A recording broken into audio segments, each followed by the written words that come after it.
Umaga Pilipinas sa DZRH Radio, DZRH TV at DZRH Online.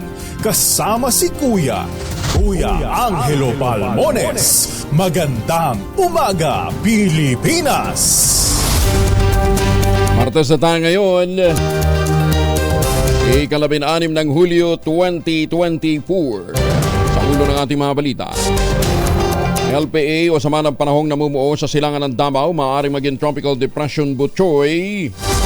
Ayon sa Pag-asa, 2 katao patay sa ulan na dala ng habagat sa Mindanao, 6,000 pamilya naman ang apektado na. US President Joe Biden isinasangkot ng mga kritiko sa bigong assassination laban kay presidential aspirant dating Pangulong Donald Trump. Higit 2 pisong taas-singil sa kuryente, nakaamba. Bagong transmission line ng NGCP, inaasahang pakikinabangan ng 59 na milyong consumer ng kuryente. NFA, tuloy ang pagbili ng palay para mapataas ang kita ng mga magsasaka. Import ban sa sibuyas naman extended hanggang Agosto. At Mount Canlaon, patuloy ang pag-alboruto, panibagong pagsabog posible ayon naman sa PBOX. Bagong balita, bagong impormasyon, kasama si Kuya Angelo Palmones. Magandang umaga Pilipinas. Kasama natin ang buong radyo natin, FM Nationwide, ang ating action radio station sa Luzon, Visayas at Mindanao. 91.7 BNFM Radio sa Cebu at 94.3 FM sa Jansan.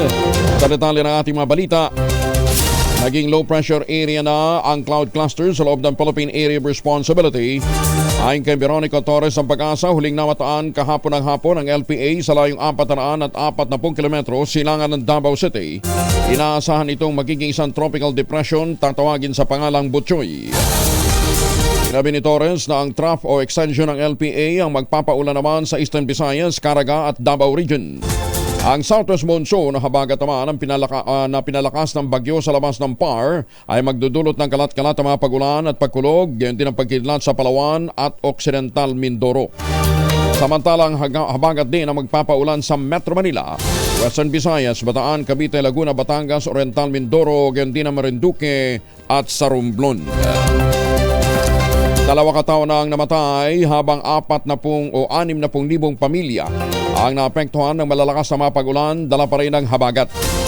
Ayon sa National Disaster Risk Reduction and Management Council, kabilang sa mga nasawi sa Northern Mindanao ay isang 47 anyos na babae. Natagpo ang lumulutang sa Pulangi River sa Cabacan, North Cotabato. Ang ikalawa namang biktima ay mula sa Davao Region, ngunit kasalukuyan pang binerberipika ang pagkakakilanlan at sanhi ng pagkamatay.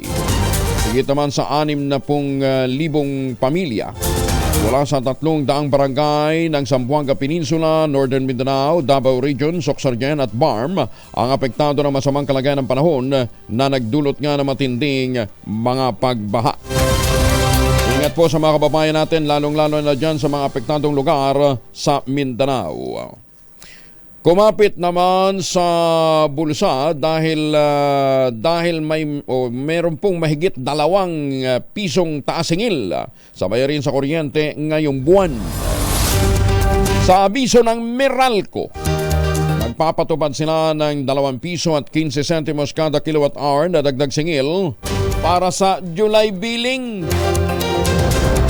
Kung kumukonsumo kayo ng nasa 200 kilowatt hour, katumbas ito ng dagdag na 430 pesos sa inyong susunod na bayarin.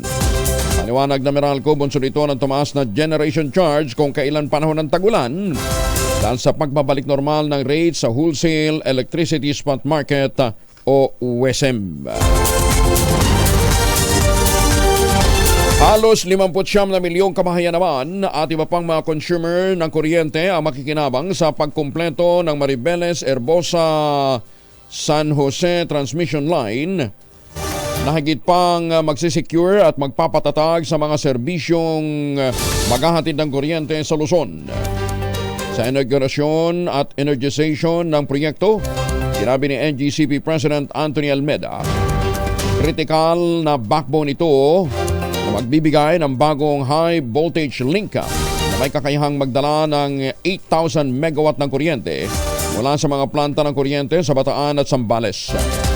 Inilarawan ni Almeda ang proyekto bilang isang kritikal na bahagi ng pagtiyak na maaasahan at pagpapanatili ng ating power grid. Ang nasabing linya ay handang magsilbi at pakinabangan ng 59 na milyon at iba pang mga consumer ng kuryente sa Luzon. Dumalo sa inaugurasyon ng proyekto ng NGCP ang Pangulong Bongbong Marcos Jr. na pinasalamatan naman ni Almeda sa kanyang pangako na pagpapabuti ng infrastruktura ng bansa. Nagsisilbing driving force sa likod ng pagkumpleto ng ilang proyekto ng NGCP sa nakalipas na 12 buwan. Kabilang sa malalaking proyektong ito ay ang Mindanao-Visayas Interconnection, ang Cebu-Negros-Panay 230 kV interconnection at ang Maribeles-Hermosa-San Jose 500 kV line.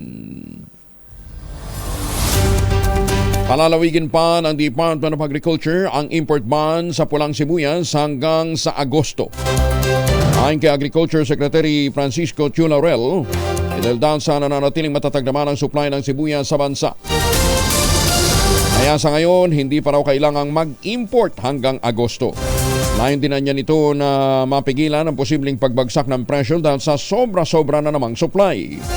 Ang import ban sa red onion ay inanunsyo noong Enero. Unang itinakda sa pagtatapos nitong Mayo pero pinalawig hanggang Hulyo. Sa kabila nito, nagbabala naman si Secretary Laurel sa mga abusadong negosyante na magtatangkang samantalahin ang kasalukuyang sitwasyon. Tuloy-tuloy din ang pagbili ng palay ng National Food Authority sa kabila ng masamang panahon upang mapanatili ang magandang kita ng mga magsasaka habang dinadagdagan ang reserba ng gobyerno at mapunan ang pangangailangan sa panahon ng emergency. Sinabi ni NFA Administrator Larry Lacson, ang desisyong ituloy ang pagbili ng palay kahit na nabot na ng ahensya ang unang kalahating bibilhing target ay upang matamasa ng mga magsasaka ang kanilang pinaghirapan gaya ng nais na mangyari ng Pangulong Ferdinand Bongbong Marcos Jr. Ang NFA ay namimili ng palay sa mga lalawigan ng Pangasinan, Isabela, Nueva Vizcaya, Nueva Ecija, Pampanga, Tarlac, Oriental Mindoro, Camarines Sur, Iloilo, Northern Samar at Zamboanga City. Sinabi ni Lacson na mahigpit na nakikipag-ugnayan ng mga kawani ng NFA sa mga asosasyon ng mga magsasaka at mga kooperatiba upang matiyak na mabibili ang palay at masusuportahan ng mga magsasaka. Lumagda ng Memorandum of Agreement ang Regional NFA sa ilang local government units para sa Palay Marketing Assistance Program upang mapalakas ng mga mambabatas at mga LGU ang pagbili ng mga ahensya ng palay at mapalawak ang mga oportunidad sa mga Pilipinong magsasaka na mapataas din ang kanilang kita mula sa kanilang mga ani. Sinabi ni Lacson na batay sa record nitong katapusan lamang ng Hunyo, nakabili na ang NFA ng kabuang 3.5 million 50 kilo bags ng palay. Katumbas ito ng 175,000 metric tons, lampas sa unang kalahating target na 3.36 million metric tons. Ang karaniwang binibili sa unang kalahati na kumakatawa naman sa 30% ng kabuang bibilhin para sa reserba ng bansa upang masiguro na may sapat na supply ng bigas at masustunihan ang kahit na 9 na araw sakaling may emergency. Ang magagamit kada araw ay tinatayang nasa 36,000 metric tons. Nagbabala naman ang PBOC sa Philippine Institute of Volcanology and Seismology na tumataas ang tsansa ng posibleng pagputok muli ng Bulkang Kanlaon. Ayon sa State Volcanologists, lumalala kasi ang swelling sa ilang bahagi ng bulkan itong mga nagdaang buwan. Ayon kay PBOC Director Teresito Bacolcol, ang pamamaga at madalas na volcanic quakes na may kasamang asupre ay palatandaan ng pagkilos ng magma sa ilalim. Indikasyonan niya ito na posibleng magkaroon ng panibagong erupsyon ang Kanlaon. Bunsod nito, patuloy ang babala ng PBOC sa publiko na ipinagbabawal pa rin ang pagpasok sa loob ng 4-kilometer permanent danger zone sa paligid ng bulkan. Sa ngayon, nananatili pa rin nakataas ang alert level 2 sa Bulkang Kanlaon. Hoy mga misis! Amoy araw ba si Bonso pag-uwi galing ng eskwela? May dalian sa germ sa katawan nila para labanan ang amoy araw at amoy pawis gumamit ng Shield Bath Soap regularly. Ang Metabolan Shield sa paglaban sa germs versus another brand. May shea butter na pampalambot ang kuti sa presyong abot kaya 12.50 SRP. Kaya mga misis, I challenge you. Subukan ng Shield Bath Soap. Galit sa sakit, may malasakit. Sulit na sulit. 10 minuto na makalipas sa alas 4 ng umaga. Sinisisi si US President Joe Biden bilang may pakana sa nangyaring tangkang pagpatay kay dating President Donald Trump na kalaban niya sa darating na eleksyon. Ayon kay Senator J.D. Vance, aliado ito ni Trump, ang assassination attempt ay bunga ng mga pahiwatig ni Biden sa kanyang mga kampanya. Agad naman itong kinatigan ng iba pang mga Republicans at mas pinag-init pa ang mga paratang kay Biden. O narito sinabi ni Biden na time to put Trump in the bullseye. Payag na kaagad namang hinimay ng mga kritiko at iniuugnay sa nangyaring pag-atake. Sinabi ng Federal Bureau of Investigation, hindi pa rin tukoy sa ngayon ang motibo sa krimen ng suspect sa pamamaril sa naturang rally. Alam po, pagka nakita niyo yung mga video, bago pa pala nangyari yung aktual na pamamaril, itinuturo na ho nung mga nandun sa site. Nakita na nila yung lalaki, yung shooter, na nasa bubong. At nakita nga nila na may baril. Pero hindi kagad kumilos ang Secret Service. Mukhang may mga mananagot din sa hanay ng mga nagpo-provide ng security kay Biden. Magsasaka pinagbabaril patay sa bayan ng Burauen, Leyte. Arestado naman ang suspect. Detalye ng balita mula kay Jimmy Angay-Angay, RH32. Jimmy, maupay nga. Isang magsasaka pinagbabaril na sawi sa bayan ng Burauen, Leyte. Kinilala ng PNP ang biktima si alias Don 57 Anyos, residente ng barangay San Jose West, Burauen, Leyte. Nakilalang suspect si alias Stong 56 Anyos, may asawa, farm caretaker, residente rin sa naturang barangay. Nangyaring insidente alas 8:10 sa kagabi sa barangay San Jose West, Burauen, Leyte. Alas 6 kaninang umagang suspect at si Nora, ang may-ari ng lupa, ay dumulog sa impila ng Burauen, Leyte PNP at isumbong ang naturang insidente. Sa investigasyon ng kapulisan, nakahigang suspect nang makarinig ng tahol ng kanilang aso. Kaya tiningnan niya ito sa labas. Nakita ang biktima na pumasok sa compound ng kanilang lupa na hindi nagpaalam, kaya binaril ito gamit ang calibre 45 na baril. Dahil sa mga sugat, mga tama ng bala ng baril sa katawan ng biktima, sanhi ng agarang pagkamatay. Sa kasalukuyan, ang suspect na si Estong ay nasa custodial facility ng Burauen, Leyte PNP. Wala sa Action Radio Tacloban, ito si RH32 Jimmy Angay-Angay. Tuloy-tuloy sa balita, tuloy-tuloy sa serbisyo, sama-sama tayo Pilipino. Daghang salamat, Jimmy.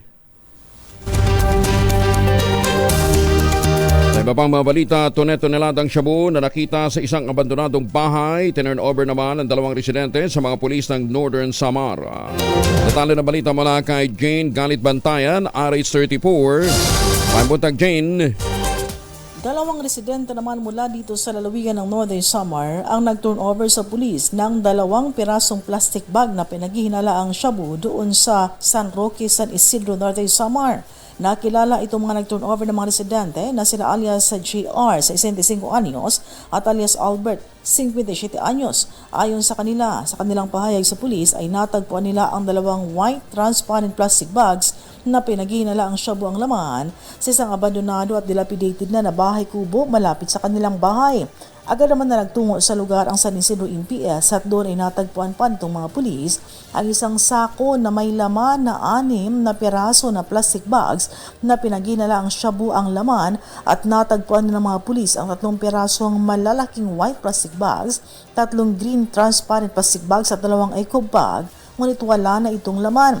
Nagsagawa naman ang mga pulis ng inventory sa mga recovered items sa presensya mismo ng punong barangay at Department of Justice National Prosecution Office.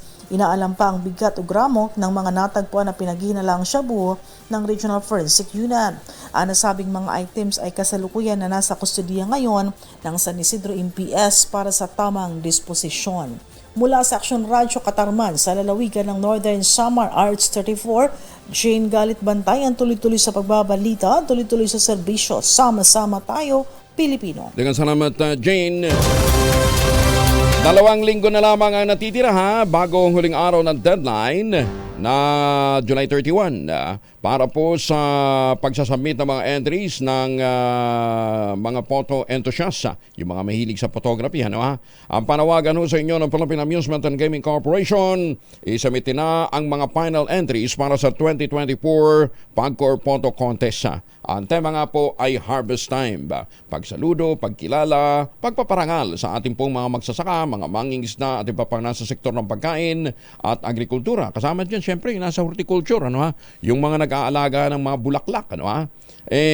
Ipadala na ninyo nang sa gayon mapabilang yan sa mga entries para sa Pagcor Photo Contest sa 2024. Mga amateur at mga professional photographers, meron lamang pong hanggang alas 10 ng gabi ng July 31 para sa pagsusumite ng mga entries. Ang mga maaaring ilarawan ay mga magsasaka, mga mangingisda, mga magagawa, kahit yung mga tumutulong po sa food production sa pamamagitan ng pag-aani ng kanilang mga pananim at mga produktong seafood. Ayon kay Pagcor Chair at CEO Altenco, ang lahat ay inaanyayahan na magsumite ng kanilang mga entry sa pamamagitan po ng www.photocon/photocon2024. Naglaan po ang Pagcor ng 2.23 million pesos para po sa cash prizes ng 3 kategorya. Doon sa conventional category, ang 8 mananalo ay tatanggap po ng tig 100,000 pesos. Doon po naman sa mobile at saka sa drone category o mga larawang kuha gamit ang mobile phone at mga drone camera, tig 50,000 pesos po ang tatanggapin ng tig 8 mananalo naman sa bawat kategorya. Kaya ano pang iniintay po ninyo, wag nang paabutin po ang deadline. Ipadala na ang inyo pong mga entries. Magandang umaga, Pilipinas! Pangulong BBM pangungunahan ng integrasyon ng Megadam Project sa Kalinog, Iloilo. Detalye ng balita mula kay Aini Grace Bravo, RH39. Aini, good morning. Inaasahan ang pagdating ni President Ferdinand Marcos Jr. sa inaugurasyon ng Halaor Multipurpose Project sa bayan ng Kalinog, Iloilo. Base sa impormasyon, inaasahan na rin na darating sina Agriculture Secretary Francisco Chu Laurel Jr. at National Irrigation Administration o NIA Administrator Eduardo Eddie Guillen. Ayon kay NIA Focal Person Steve Cordero, nasa 75.51% na ang physical accomplishment ng proyekto. Nakumpleto na ang construction ng High Dam, After Bay Dam at Catchment Dam. Tinatapos na lang anya ang irrigation component kasama ang kanal upang maka-operate na ang Mega Dam. Inaasahan na maging fully operational ang proyekto sa 2025. Ayon sa NIA, malaki ang maitutulong ng proyekto upang mapalaki ang rice production sa Iloilo. Dagdag pa ng NIA, 25,000 na mga magsasaka mula sa 23 bayan sa Iloilo ang makabenepisyo sa Halaor Multipurpose Project 2 na itinuturing na pinakamalaking dam na ipinagawa sa labas ng Luzon. Mula sa Action Radio Iloilo, ito Sunny Grace Bravo. Tuloy-tuloy sa pagbabalita, tuloy-tuloy sa serbisyo, sama-sama tayo, Pilipino. Maraming salamat, Grace.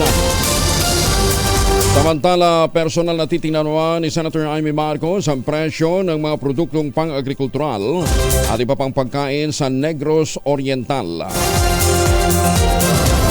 Makikipagkita rin ang senadora sa mga magsasaka at mga vendors sa lalawigan upang malaman ang kanilang mga hinaing sa gitna ng mataas na food inflation.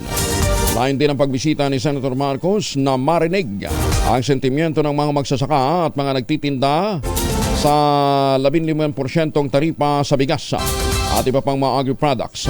Sa ating mga matatandaan, isa po si Senator Amy sa mga mahigpit na tumututol sa bawas taripa ng mga imported na bigas dahil sa tiyak na mapiperwisyo nito ang mga lokal na mga magsasaka, lalo na ang mga nagtatanim ng palay.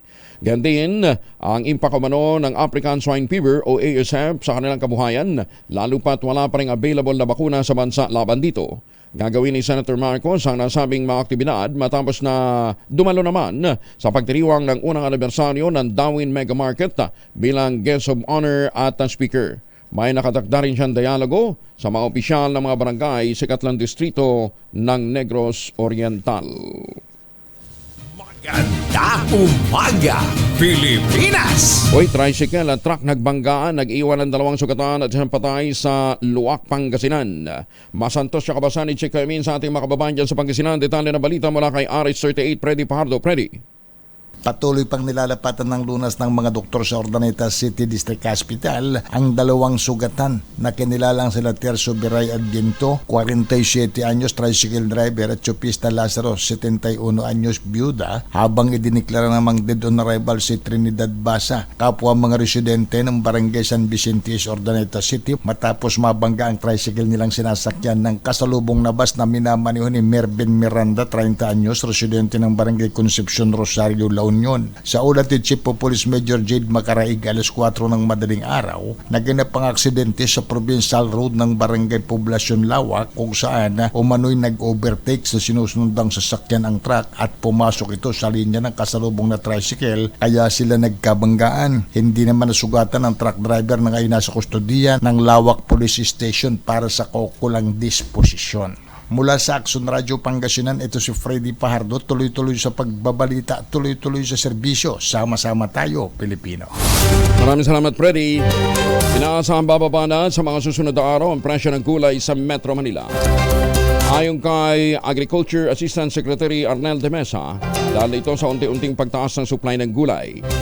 Anya, bagamat hindi pa mababa sa ngayon ang presyo nito, na mamonitor na ng DA na magmumura ang presyo ng kamatis, pechay, ampalaya at sitaw, gayon din ang iba pang mga bilihin.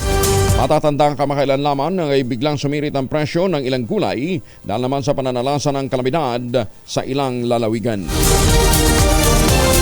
Ikanalulungkot naman ay inanunsyo ng National Academy of Science and Technology o NAS Philippines ang pagpanaw ng national scientist na si Claire Baltasar. Namaalam si Baltasar noong pang July 13. Tanyag si National Scientist Baltasar sa kanyang naging mga kontribusyon sa larangan ng systematic entomology, ecotaxonomy at biodiversity ng Philippine parasitic Hymenoptera. Naging tulay ang kanyang mga ambag sa pagpapalakas ng biological control sa agricultural at forestry PESA sa Pilipinas. Ikiramay po tayo. Hoy mga mamis! Laundry Day today, ha? Sunod na ka ba kapag makapit, manikit at malupit ang mancha? All you need is Pride. Ba't mapahirapan ang self kung sa Pride? Easy at worry-free naman ang laundry. Sa triple stain away formula, tanggal ang matiting mancha based on test sa chocolate, mud, and sabon on cotton. Gawa po ito ng ACS. 23 na makalipas ang alas 4 na umaga.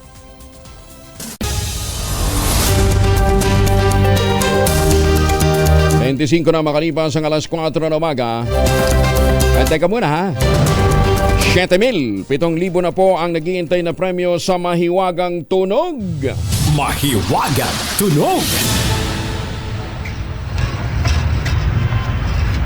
Ang clue natin ngayong araw na ito, kasi hindi nyo makuha yung clue natin na pag sumakay ka ng bisikleta, syempre pinawisan ka, nagbike ka, mag-shield bath soap ka, pagkatapos magsha-shower ka, di ba? O eto, mas maganda siguro ito. Ginagawa ito bago ho sumakay ng bike. Ayan. Ginagawa ito usually bago ho sumakay ng bike. Lalong-lalo ng mga cyclists, yung mga professional cyclists. Yan ho ang ating clue. Sundin po ang tamang format ng pagte-text, empty space, name slash, address slash, contact number slash, at ang inyong sagot. Ipadala po ninyo sa 0919-282-6485. Yan, dyan po ninyo papadala inyong mga sagot. Isang beses lamang po maaari mag-text sa ating text line gamit po ang inyong mobile number. Para ho naman sa sagot online, kinakailangan pong merong sharer badge. Ayan, basta ang clue, kasi dalawang item yung hinahanap natin, ginagawa ito usually bago ka po sasakay ng iyong bike. At syempre, pagkatapos mong bike, napawisan ka, mag-shower ka gamit ang shield bath soap pa. Maganda umaga, Pilipinas! 26 na makalipas ang alas 4 ng umaga. O kung kayo po yung mga may importanteng mga lakad, dalawa po ang formulation ng Family Alcohol na pwede nating baunin, proteksyon ng pamilya laban sa mikrobyo. Yung Family 70% isopropyl alcohol, specially prepared for clinics, hospital, pharmacies, laboratories, pero okay na okay din po sa mga households. Very effective yan sa disinfection at sterilization. Ganyan ang bagsik ng family, 70% isopropyl alcohol, maghapon natin gamitin, no problem. Hindi po manunoy ang ating mga kamay dahil meron po itong moisturizer. Yun namang mabangong family rubbing compound improved cologne. Ayan ho yung mabangong isopropyl alcohol na ginagamit din po ng mga masahista, mga barbero, mga doktor, mga nurse, mga kumadrona for sponge bathing and other cleansing purposes. Family rubbing alcohol parang DCRH book na sa mahabang panahon. Mabibili sa naman butik at convenience stores nationwide. Family rubbing alcohol, hindi lang pampamilya, pang sports pa. Maganda umaga, Pilipinas! Si Ryan Christian Recto sasabak na sa politika? Bah, sino siya? Alamin natin mula kay Morley Alinio. Morley, good morning. Gising ng showbiz! Rampa na Pilipinas! Welcome makailan ay nagtungo ako sa Batangas City, particular na sa Lipa. Well, kinausap natin yung mga tao doon. Yung mga chismoso, o yung mga kaibigan natin doon. Totoo. Matunog ang usap-usapan. Nasasabak na raw si Ryan Christian Recto sa politika. Abay, hindi na daw ito biro. Dahil matunog ang usap-usapan. Natatakbo ang nasabing binata bilang vice mayor o ikalawang alkalde ng Lipa. Marami ang nagsasabi na kahit daw ano ang takbuhin ni Ryan Christian ay susuportahan nila dahil marami na raw na pinatunayan ang naturang binata na kahit hindi ito pa politician ay tumutulong daw ito talaga sa kanila. Kaya matunog na matunog ang pangalan ni Ryan Christian sa politika ngayon sa Batangas. Kayo, sa palagay ba ninyo, panahon na nga para tumakbo si Ryan Christian bilang mayor o vice mayor o congressman o ano pa man? Well, may kanya-kanya tayong opinion. Yan ang ating DZRH Showbiz Status News. Ito po ang inyong RH47, Morley Alinio. Tuloy-tuloy sa pagbabalita, tuloy-tuloy sa serbisyo. Sama-sama tayo, Pilipino. Babu! Maganda umaga, Pilipinas! Maraming salamat, Morley! Ay, nakalimutan kong batiin kahapon si Mayor Deo Macalma ng happy birthday. Na. Tuwing nag-celebrate po kasi ng birthday si Mayor Deo, natatabunan ng mas malaking party. O siya nag-treat kahapon. Ha? Kasi 85th anniversary kahapon ng DCRH. Kaedad ba din yung DCRH? Hindi naman. Oo, bawas naman ng konti. Ano ba si Mayor Deo? Ilan? 60? Uy! Huwag naman kayong ganyan. Ang alam ko si Mayor Deo 40 lang Matanda sa akin na 5 taon yan Ay, magandang umaga po kay Dr. Frank de Tamali. Magandang umaga po sa lahat ng mga nandyan po sa Ortho Department ng De Los Santos Medical Center. Patingin ko na rin si Dr. June Adraneda. Isa pong napakagaling na Soriano din. Uy, Mr. Mike Lee ng Toyota Alabang. Get Wilson din po. At syempre, batiin na rin natin si Boss Manny de la Peña dyan po sa San Diego, California. Sana po magaling na ho kayo. Alam naman natin, napakagaling mag-alaga ni Ma'am Cora. Sila po yung Midnight Singers dyan po sa San Diego, California na naghahanda na para sa isang grand concert dito po sa Pilipinas. Sir Jun Yambao at Ma'am Loy, si Art and Ma'am Linda, magandang umaga ho sa inyo. Baka kayo ay nagbabalak na pumunta ho ng Pilipinas, umuwi ng Pilipinas, huwag na ho kayong magbaon ho ng imported na tsokolate. Masarap po ang Tangerine Chocolate. Produkto po ito ng mga magniniyog dyan po sa lalawigan ng Quezon. Sa tulong po ni Dr. Helen Tan, ito po mga magniniyog na dating umaasa po sa Copra, ngayon ay mga MSMEs na. Ayan, ang Tangerine Chocolate po ay naisakatuparan sa pamamagitan po ng paghakot ng mga planting material ng kakao galing Davao. Dinala po dyan sa lalawigan ng Quezon ni Dr. Helen Tan. Pagkatapos itinanim po sa ilalim ng mga nyugan. Kaya ngayon ang ating pong mga magniniyog, ang ating mga magsasaka, mga MSMEs MSM is na. Aba, ang Tangerine Chocolate ay available po sa 0919-095-5935. I-text lamang po ninyo at po pwede yun ninyong i-check din online sa tangerinechocolate.ph. May mahigit 10 variants po ito na ang mga raw materials ay galing din po sa ani ng ating mga magsasaka. Sabi nga po ni Dr. Helen Tan, sino bang magmamalasakit sa Pilipino kundi ang kapwa Pilipino? Kaya sa bawat pagtangkilik po natin sa Tangerine Chocolate, pinalalakas po natin ang loob ng ating mga magsasaka, ng ating mga magnaniyog, ng ating mga MSMEs upang patuloy na mag-produce ng mga pagkain at mga produkto na ipinagmamalaki ng mga Pilipino. Sabi po ni Dr. Helen Tan, tangkilikin natin ang gawang atin. Ang Tangerine Chocolate looks global pero gawang lokal. Ayan Maganda umaga, Pilipinas! Magandang umaga ho sa mga taga Josepina Street. Diyan po sa Sampaloc, Maynila.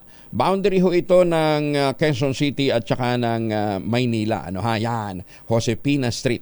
Alam ba ninyo na ang Josepina Street ay dahil sa pagkilala natin o pagkilala ng lokal na pamahalaan ng Maynila kay Josephine Bracken. Sino si Josephine Bracken? Si Josephine Bracken po ay naging asawa o may bahay ng ating pambansang bayani, si Dr. Jose Rizal. Napakagandang pag-usapan po ito dahil kahapon ho naman, history yung pinag-usapan natin 85th anniversary ng DZRH. Kasaysayan po ng radyo ng Pilipinas pag pinag-usapan natin ang DZRH. From 1939 to 2024, nag-ambag ang DZRH ng makasaysayang bahagi ng ating pong henerasyon o ng ating pong kasaysayan. Kaya ngayong araw na ito, bigyan din naman natin, sino nga ba si Josephine Bracken? Ayan Alam ba ninyo, nagkaanak pala sila ni Rizal? Oo, nung nandun siya sa dapitan. Kaya lang, premature yung baby, kaya maaga din ho namatay. Ilang araw matapos itong isilang, namatay. Ayun. Yan ay habang naka-exile itong si Dr. Jose Rizal sa dapitan. Ang dami-daming mga kwento tungkol ho sa paano sila nagkakilala. Pero mismo nabuti ho natin na makausap live mula po sa Hong Kong ang isang po sa mga nag-aaral sa ating kasaysayan, lalong-lalo na sa buhay ni Dr. Jose Rizal, isa pong napakagaling na profesor mula sa Far Eastern University, si Dr. Joey Lopez. Prof, magandang umaga po sa inyo. Kumusta na ho kayo dyan sa Hong Kong? Magandang umaga naman, Angelo. Medyo mainit dito pag-araw, pagkahapon umuulan. So medyo apektado ang gala mo at mga ginagawa ko pag hapon kasi hindi ka makaikot. Alam mo naman dito, kailangan ng walkathon at kailangan maglakad ng mas mahaba at mag-train. Bagay, kaya mo yan. Alam mo, kami mga lumaki ho sa Mindanao, sanay ho kami sa exercise. Anyway, Prof, ba't ka nga pala nandyan? Okay. The last month I was here, last May, tapos in a group tour, hindi ako makalabas talaga sa Philippines kasi kailangan kong puntahan sana yung marker kung saan nakatira si Dr. Jose Rizal at saka pangalawa, yung grave site na kung saan allegedly doon daw inilibing si Josephine Bracken. So hindi ako makawala. So ngayon, sabi ko nagplano, balikan ko to. Kasi this is my passion, this is my life in writing the history. Binalikan ko na mag-isa ngayon ang area. So I was able to see the area. Meron din tayong mga kababayan na nandito na tumulong din sa akin para ma-identify ko. At nakita na napuntahan ko kung saan tumira ang pamilya ni Rizal between 1891 to 1892 sa Hong Kong. So, kasama na rin dito ang paghahanap ko, parang grave hunting talaga na hinanap namin ang libingan ni Josephine Bracken kasama ng kanyang ina kasi traditionally daw, nilibing sila ng isa lang sa isang puntod sa Happy Valley Cemetery dito sa Hong Kong ngayon. Okay. Pero nakita mo, preserve yung libingan, ha? Ito, merong grupo ng Grand Knights of Rizal ng mga Briton at mga Pilipino na grupo dito sa Hong Kong. At sila ang nagpasimuno niyan. So remember, meron daw tributo si Rizal dito sa Red Nazela Terrace sa Hong Kong. Unfortunately, para siguro daw inayos yun. So the area is parang bundok siya ng konti. At that time, wala pa namang escalator. Kasi yung bundok nila dito, puntang mid-rise level condominium, nilagyan ng mga escalator, mga 10 ata, bago ka makarating sa tinirhan ni Rizal, yung area. Okay. Prof, siguro para maintindihan nila, bukod sa pagiging asawa ni Dr. Jose Rizal, ano ha, at pagiging, isa lang ba, yun lang ba naging anak ni Dr. Rizal? Yung Allegedly, Francisco? sinasabi na may anak daw, pero sa kasaysayan, ang daming pagsasaliksik din na ginawa namin kasi sa aking pagbabasa, walang marker na nilagay sa dapitan na kung saan allegedly na doon daw inilibing ang anak nila ni Josephine Bracken as common the wine. So, hindi na patunayan na may anak talaga sila kasi walang account si Rizal. Walang mga tula, walang mga letters, walang mga kung ano-anong mga, alam mo naman yun, pag nakakita ng mga bagay, pinutula. Okay. Pero si Josephine Bracken po at saka si Dr. Jose Rizal, nagkita sa dapitan. Hindi ho sa Hong Kong.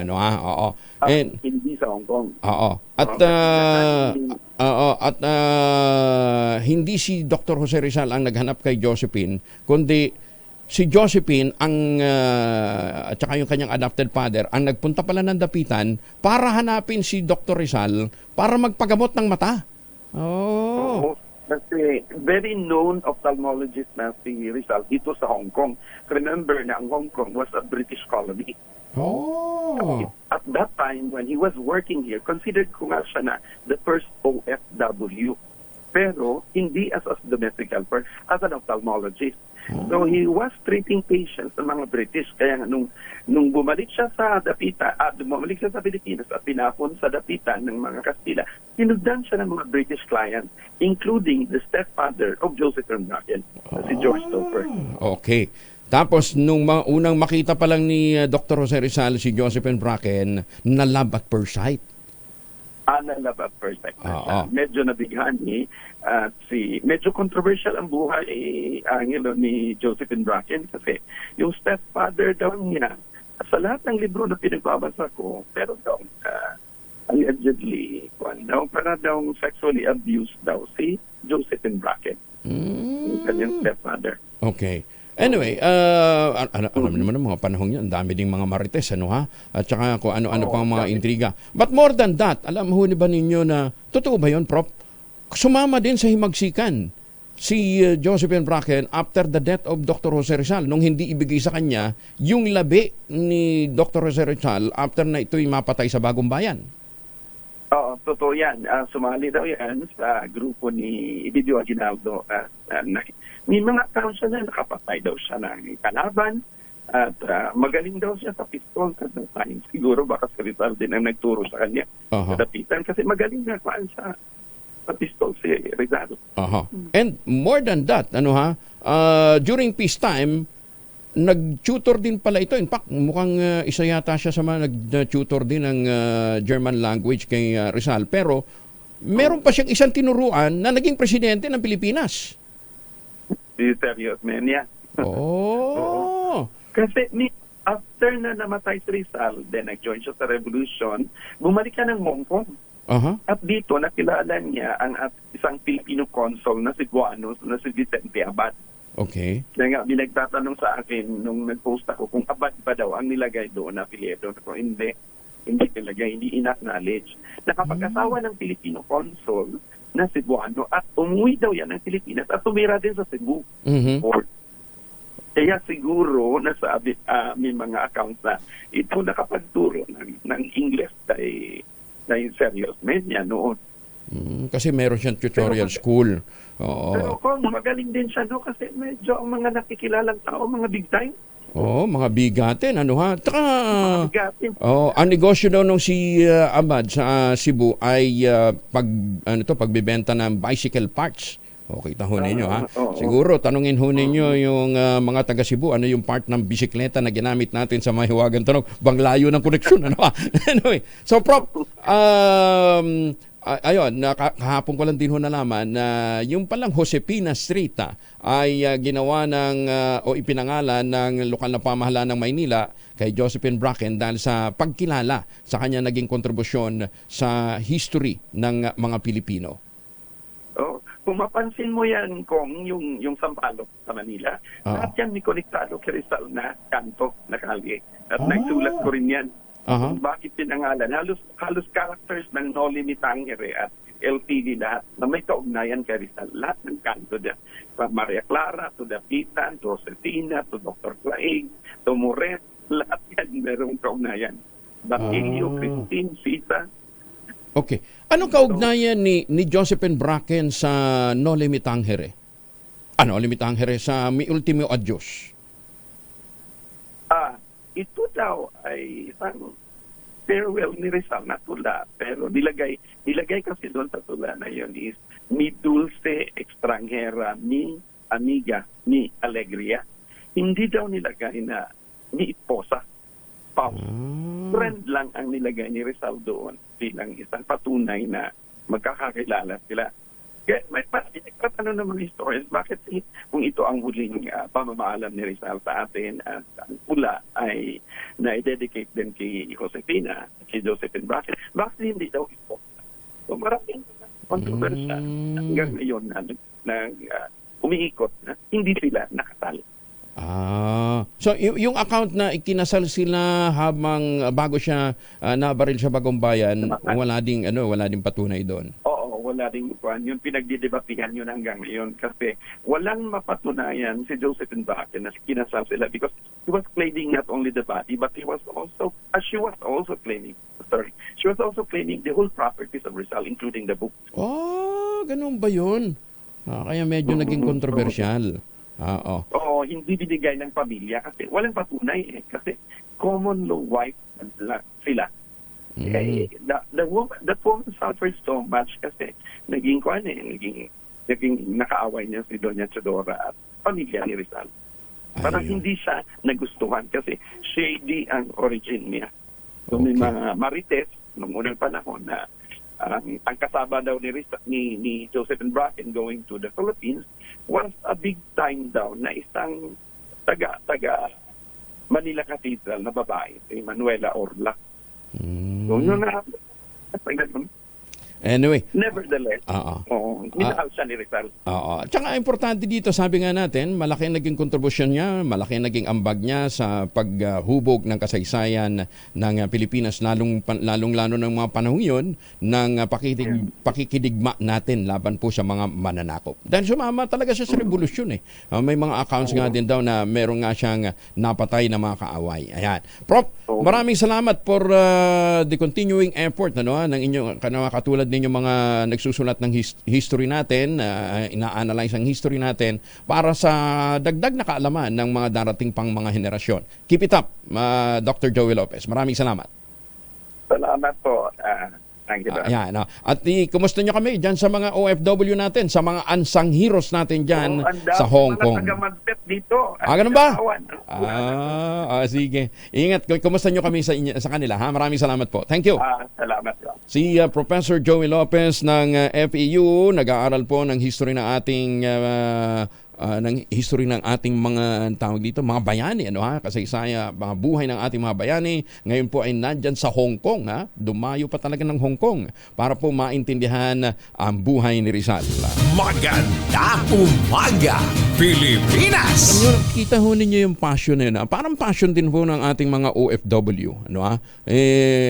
Sa paglalayong mapaganda ang buhay ng kanilang mga mahal sa buhay dito sa Pilipinas, nagsasakripisyo, hindi lamang po sa Hong Kong, kundi sa maraming panig po ng mundo. Kaya magandang umaga din po sa ating mga seafarers, hindi lamang po sa ating mga OFW sa Hong Kong, kundi sa lahat ho ng mga nagpapadala ng dolyar sa Pilipinas. Alam ba ninyo nitong Mayo, 3% na mas mataas, mahigit 3% ang itinaas ng dollar remittances ng ating mga OFW. Magandang umaga, Pilipinas! Senado mananatiling independent at hindi magpapadikta sa Malacanang ayon kay Senate President Chis Escudero. Detalye ng balita mula kay Raymond Dedpaz. RH28 Raymond. Hindi makatarungan na pagbintangan ng Senado na nagpapagamit sa mga nasa kapangyarihan. Ito ang katwiran ni Senate President Francis Chis Escudero bilang tugon sa tanong kung anong klase ng Senado ang kanyang liderato dahil kilala siyang malapit kay Pangulong Bongbong Marcos at First Lady Liza Araneta Marcos. Sa 85th anniversary ng DZRH, sinabi ni Escudero na kailanman ay hindi nagpapagamit ang Senado kahit sino pa ang nasa Malacanang. Ibinigay na halimbawa na kahit noong Senate President si dating Senator Franklin Drilon ay naging independent pa rin ang Senado kahit gaano pa ito kalapit kay dating Pangulong Noynoy Aquino. Sa lahat ng pagkakataon ay na maninindigan umano ang Senado at mananatiling independent. Ngunit ito ay hindi lamang nakaatang sa kanyang balikat kundi sa lahat ng 24 na senador. Narito si Senate President Francis Chis Escudero. Kapag kinakailangan itayo ang bandera ng Senado at patuloy natin gagawin yan na lakay. Hindi lamang nakapasan yan sa balikat ko, nakapasan yan sa balikat ng 24 na senador na itayo ang bandera ng Senado at panatiling independent, malaya at kailanman hindi magpapasupil ang Senado. Basta't tama ay tama, basta't mali ay mali palagi sa punto de vista at mata namin. Ito si RH28 Raymond Dadpaz nag-uulat para sa TZRH. Una sa Pilipinas, una sa Pilipino. Maraming salamat Raymond, alas 4:47. Baka kayo ay hindi magandang gising, hindi kayo nag-ultabayo. Ang ultabayo po pwede nating i-take anytime, pero pinakamaganda, mga 2 kapsula bago po matulog, mga 30 minutes bago po matulog para ma-achieve natin ang mga benepisyo ng ultabayo. Ang kauna-unahang postbiotic food supplement na rekomendado po ng mga doktor at rehistrado sa Food and Drug Administration at ito po'y halal certified. Ano nga bang ultabayo? Ang ultabayo po ay postbiotic with Lactococcus lactis strain plasma na inaral po ng mga dalubhasa sa Japan. At ang bawat kapsula po ng ultabayo ay nagtataglay ng 50 billion cells ng Lactococcus lactis strain plasma. Lupit, ganun katindi. Kaya talagang may kakayahan dito na itaboy ang mga toxin sa ating katawan habang tayo po ay natutulog. Ano pong ginagawa ng ultabayo o nito pong postbiotic? Pagpasok po sa ating katawan, ina-activate ang commander ng ating immune system, yung plasmacytoid dendritic cell. At yan po ang tumutulong para ma-achieve natin ang pagkakaroon ng magandang tulog at sapat na lakas sa kinabukasan. At habang tayo nga po natutulog, tinataboy po yung mga toxin sa ating katawan para magkaroon tayo ng panibagong sigla, lumakas ang ating immune system. Available po ito sa Lazada at Shopee. Siguraduhin lamang na ito po galing sa Theoxis Health Ventures. Ngayon kung kayo po may mga concerns, po pwede kayong tumawag o mag-text sa 0917-110-6580. Ulitin natin 0917-110-6580. Available din po ito sa Mercury Drug, Amesco Drug, Pasmed Pharmacy, John's Pharmacy at Curamed. At higit sa lahat, yun nga po pwede ho kayong mag-text doon sa numero na binigay natin kung meron pa ho kayong mga concerns. Ito po ay halal certified. Kaya sa panahon ng puyat, pagod at stress, ang ating kasangga ang ultabayo. Kauna-unahang postbiotic food supplement na rekomendado ng mga doktor at rehistrado sa Food and Drug Administration. Mahalagang paalala ang ultabayo ay hindi gamot at hindi dapat gamiting panggamot sa anumang uri ng sakit. Maganda umaga, Pilipinas! Mayor Deo Bacalma, binabati ka ni Dr. Seni Mendoza ng Talisay, Batangas at syempre ni Congressman Ador Pleito. Magandang umaga din kay Justice Max De Leon ng Court of Appeals. Meron ho ding anniversary greeting si Justice Max De Leon. Ang sabi niya ho sa kanyang text na ipinadala sa atin kahapon, congratulations to DZRH on reaching its 85th anniversary. It's a remarkable milestone that reflects your dedication and commitment to delivering quality news and entertainment to your listeners. Here's to many more years of success and continuing to be a trusted source of information for the Filipino community. Cheers to DZRH, Justice Max De Leon. Salamat po! Maganda umaga, Pilipinas! 10 minuto na lamang bago po mag-alas 5 ng umaga. Diyan po sa Pampanga, sa Central Luzon. Pero kahit hindi ho kayo taga Central Luzon, ito ho yung patuloy nating good news sa inyo. Tuloy pa rin po yung alok sa atin ng Westchester Realty. Pinakamurang ready for occupancy units para po sa buong housing industry with easiest term. May 5% na lamang ang down payment, pwede pang gives. Ano pang iniintay ho ninyo? Ito pa rin ang pangarap na magkaroon ng sariling bahay sa presyong abot kaya.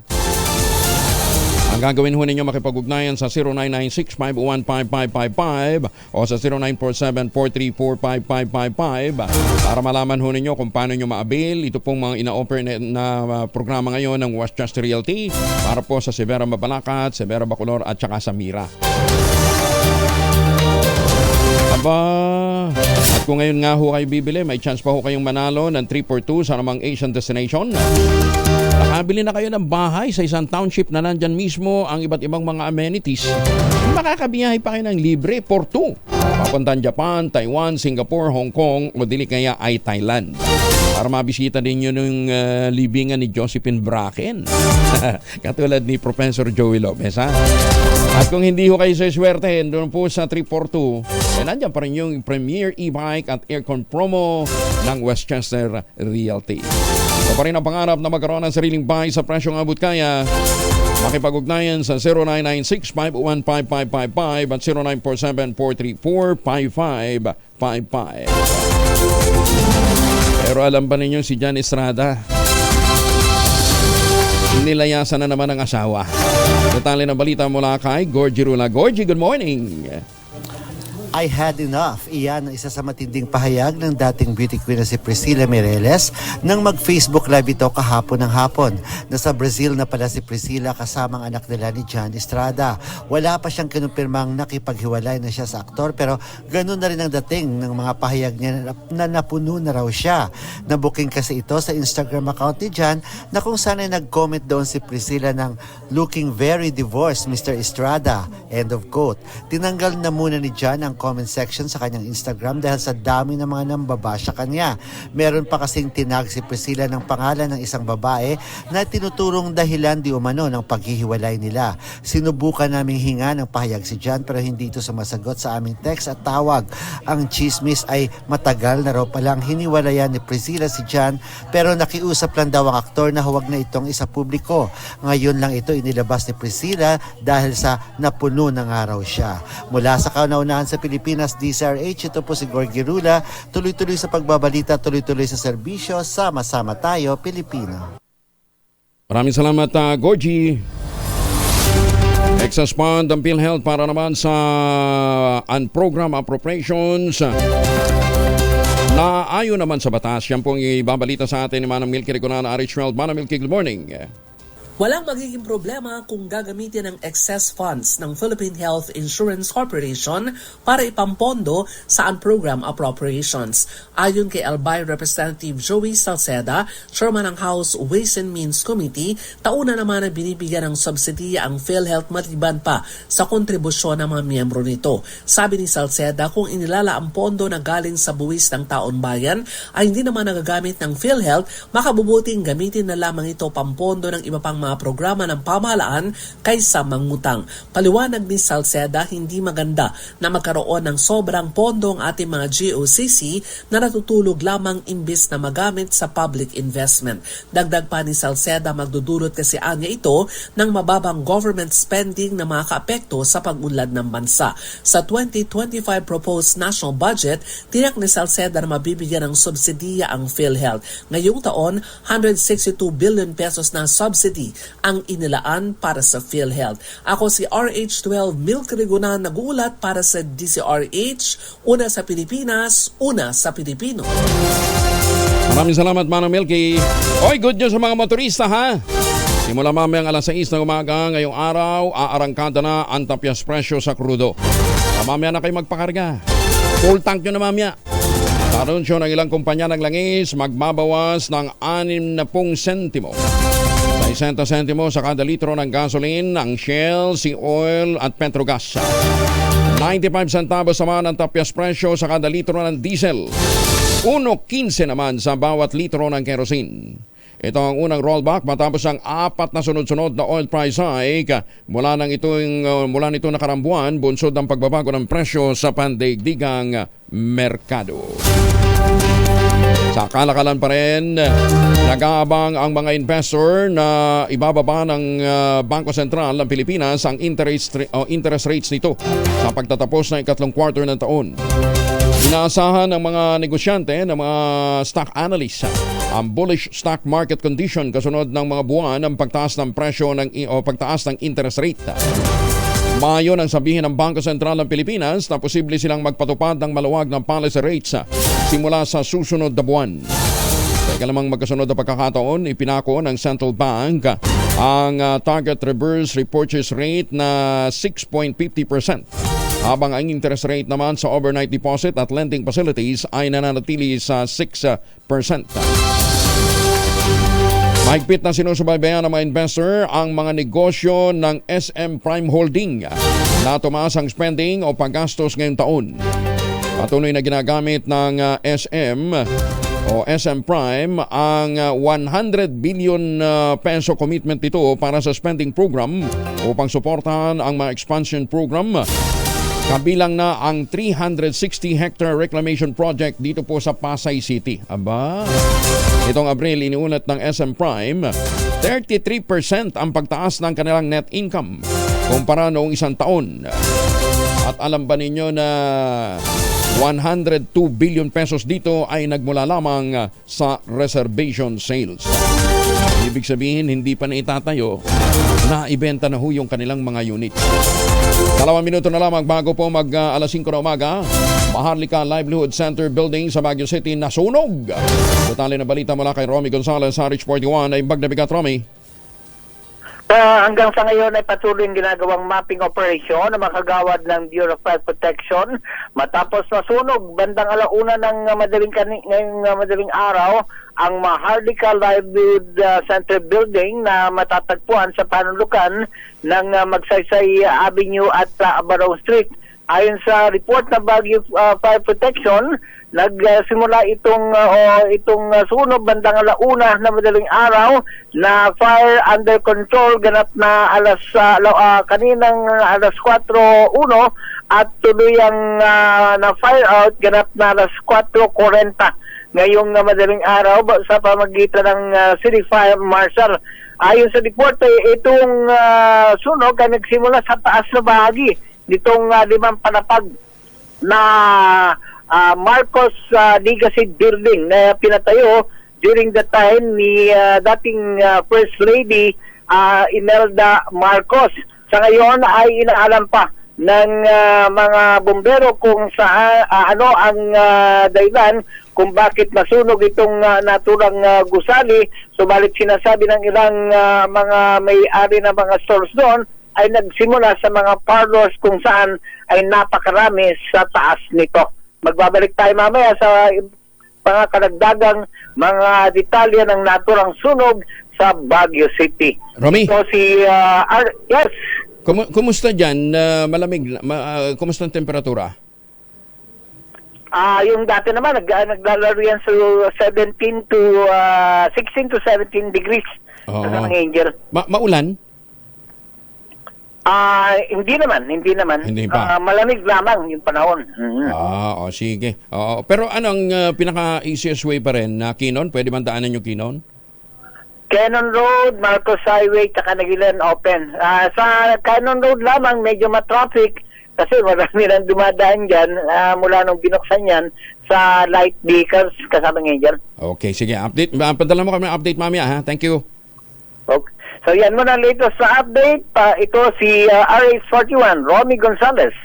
Una sa para sa DCRH, una sa Pilipinas, una sa Pilipino. Maraming salamat, Jose Aguina, si Romy Gonzalez mula po sa Baguio.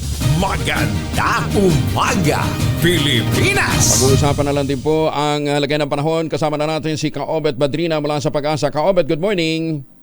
Magandang umaga po, Sir Angel. Magandang umaga sa lahat ng mga tagapakinig natin. Sa ngayon nga, ay patuloy ang pagmamonitor natin dito sa low pressure area na nabuo kahapon at huli itong namataan kaninang alas 3 na umaga sa layong 310 kilometers east-northeast ng Davao City. At hindi natin inalis yung posibilidad na itong LPA na ito ay maaaring maging bagyo sa susunod na mga araw. At ngayon pa lang, ay nagdadala na ito ng maulap na kalangitan na may laking tsansa ng kalat-kalat ng mga pagulan na may pagkilat-pagkulog partikular na sa bahagi ng Caraga, Davao Region at ng Eastern Visayas. Samantala, patuloy pa rin ang pag-iral ng Southwest Monsoon o Habagat at ito ang nagdadala ng mga pag-ulan partikular na sa Palawan. Sa ibang bahagi naman ating bansa, patuloy na makararanas ng mga isolated o pulupulong pag-ulan, pagkilat-pagkulog lalo na mamayang hapon hanggang sa gabi, kasama na riyan ang Kamay-Nilaan. Sa ngayon, Sir Angel, wala tayong nakataas sa gale warning, kaya ligtas pa rin pumalat ang mga sakyang pandagat at maliliit na mga bangka sa mga baybay nating bansa. Pero pinag-iingat natin yung mga maliliit na mga bangka, lalo na kapag meron tayong mga thunderstorms na minsan nagpapalakas ng alon ng karagatan. Sir Angel, ito po ang lagay ng ating panahon. Mula sa Pag-asa, ako si Obet Badrina. Maraming salamat po. Maraming salamat ka, Obet. Ingat po kayo. At malapit na naman ho ang walang tulugan para ho sa mga taga-Pag-asa, lalong-lalo na pagka ganitong panahon na meron pong minomonitor na sama ng panahon. Maganda umaga, Pilipinas! Ano ba po ang malakad natin ngayong araw nito? Huwag kalimutan, magbaon ng proteksyon laban sa mikrobyo. 2 formulation ng family alcohol na pwede nating pagpilian. Yung family 70% isopropyl alcohol, especially prepared for clinics, hospital, pharmacies, laboratories, pero okay na okay din po yan sa households o sa ating mga emergency kit. Very effective po yan sa disinfection at sterilization. Ganyan ang bagsik ng family 70% isopropyl alcohol, pero maghapon man natin gamitin ito, no problem. Hindi po manunuyo ang ating mga kamay dahil meron po itong moisturizer. Yun namang mabangong family rubbing compound improved cologne, yun yung mabangong isopropyl alcohol na gamit ho ng mga sahista, mga barbero, mga doktor, mga nurse, mga kumadrona for sponge bathing and other cleansing purposes. Family rubbing alcohol parang DCRH subok na sa mahabang panahon, mabibili sa namang butik at convenience stores nationwide. Family rubbing alcohol hindi lang pampamilya, pang sports pa. Maganda umaga, Pilipinas! Isinantabi lamang ni Senator Amy Marcos ang naging pahayag ni Vice President Sara Duterte na hindi siya dadalo sa ikatlong sona ng Pangulong Bongbong Marcos. Nagbigay ito ng reaksyon sa naging pahayag din ng Vice Presidente na pagtatalaga ng kanyang sarili bilang designated survivor. Ayon kay Senator Amy, nagbibiro lamang si VP Sara dahil hindi naman may kakailang bugbog sarado na ito sa mga nakalipas na mga araw, kaya't ito'y nagpapatawa lang. Sa Amerika, itinatalaga ang designated survivor kung may pulong ang presidente sa lahat ng mga opisyal, kabilang ang mga constitutionally designated successor gaya ng Vice President, Senate President, House Speaker at Chief Justice. Otomatikong magiging presidente ang designated survivor sa surviving cabinet member kung may magaganap na malagim na insidenteng ikinamatay ng Pangulo at lahat ng successor. Bagamat gibana ang unit team ni na Pangulong BBM at VP Sara, muling nagpahayag si Senator Amy ng kanyang all-out support sa kaibigang pangalawang Pangulo. Tiniyak din ng presidential sister ang kanyang paniniwala at pagmamahal sa Vice Presidente anuman ang kanyang laban at kinakaharap. Nako, kayo naman, kinakagat naman ninyo, nagbibiro lang yun. Alam naman ninyo, talagang bugbog sarado na yung tao, kaya nagpapatawa na lang. Ayun. Nagpapatawa na lang. Teka muna, total, nandyan na lang din ho tayo sa usapin. May kinalaman ho sa Norte. Kanina kausap natin si Romy Gonzales. Huwag na tayong lumayo. Kasama natin ang Pangulo ng Santiago City Lackwell Occupants Association Incorporated, si Ma'am Anita Ang. Ang problema naman nila ngayon, pinapaalis sila doon sa lugar na matagal na nilang ino-occupy bilang mga negosyante. Ang sabi nga ni Ma'am Anita, silang medyo luluwag, matindi ng problema. Di lalo na yung mga mas maliliit pang mga negosyante. Ma'am Anita, maganda umaga po. Naimbag na bigat. Ma'am Anita, teka muna, wala yatang Malu. Walang volume si Ma'am Anita. Ma'am Anita, good morning. Teka muna, pakiayos mo na yung audio, Oo.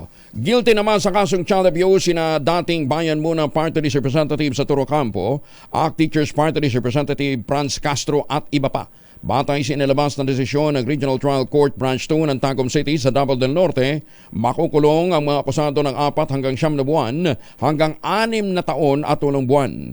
Ikinalugod naman ng National Task Force to End Local Communist Armed Conflict ang naturang desisyon at sinabing malaking tagumpay sa mga katutubong sa Talaingod, Davao del Norte na biktima ng pagsasamantala at pag-aabuso ng mga sinasabing komunista. Walang nakahihigit sa batas. Yan po naman ang sinabi ng National Security Advisor na si Eduardo Año na pinatutunayan na naging hatol na guilty kina Party List Representative Franz Castro at dating kongresistang si Saturo Campo dahil sa child abuse. Sinabi ni Año na hindi mahalaga ang kasikatan para mapapanagot ang isang individual gaya ng mga kilalang pinuno ng mga progresibong grupo.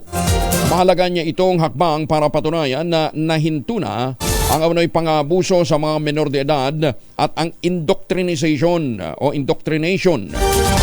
ng mga komunista sa mga indigenous community.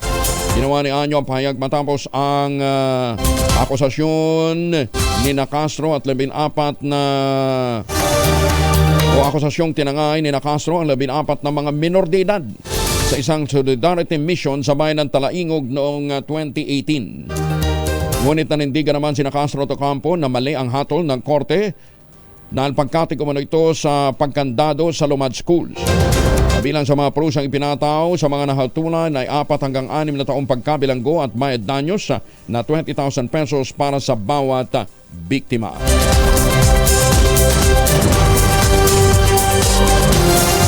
Sa halip na ilihis sa tunay na isyo, sinabi naman ng isang Manila congressman na dapat harapin at sagutin ng pamilya Duterte ang kanilang umano'y pagkakasangkot sa extrajudicial killings ng may 27,000 na mga biktima sa implementasyon ng war on drugs ng nakaraang administrasyon. Pinunto ni Manila Representative Joel Chua na lumutang ang mga saksi gaya ni dating Police Colonel Eduardo Asierto sa pagdinig ng Kongreso at iniuugnay ang dating Pangulong Rodrigo Duterte at mga kalalapit na kaalyado nito sa ipinagbabawal na gamot.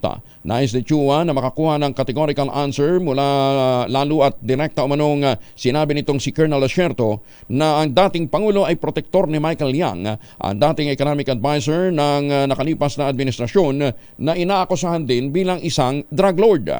Nauna nang ipinag-utos ng House Committee on Dangerous Drugs ang pag-aresto kay Yang na lumutang ang pangalan sa isinagawang investigasyon kaugnay ng pagkakakumpiska ng 3.6 billion pesos na shabu sa isang warehouse sa Mexico, Pampanga.